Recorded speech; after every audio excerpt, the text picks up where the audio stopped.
নমস্কার সবাইকে, অঞ্জনারও চ্যানেলে তোমাদের ওয়েলকাম।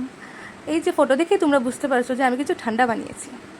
তো ফার্স্টে আমি আমগুলোকে সিদ্ধ দিয়ে দেবো, কাঁচা আমকে। দেন 5টা সিটি দেওয়ানোর পর এটাকে আমি কি করব, গ্রাইন্ড করে নেব। গ্রাইন্ড করব পুদিনা, লবণ, ধনিয়া, লবণ, নর্মাল সল্ট আর একটু ইলাচি দিয়ে, ঠিক আছে। দেওয়ার পর এগুলোকে ভালো করে গ্রাইন্ড করে নেব। গ্রাইন্ড যখন একদম মিহি হয়ে যাবে তখন আমি একটা বয়লিং পটে একটু চিনি দিয়ে, একটু না, যেরকম টেস্টি হয় তার অতটুকু চিনি দেব। তারপরে এটাকে মিক্স করে চিনি আর জল, এটা যখন বয়েল হয়ে যাবে তখন আমরা ওই মিক্স যেটা করেছি মিশ্রণটা এটাকে অ্যাড করে নেব। দেন এটা ভালো করে অ্যাড যখন হয়ে যাবে তখন আমরা একটু সল্ট দিয়ে দেবো আর ফুড কালার দিয়ে দেবো। ফুড কালারটা অপশনাল, তোমরা যদি ভালো লাগে ফুড কালার দেবে, না হলে ওইটাকেও টেস্ট লাগে যেরকম থাকবে।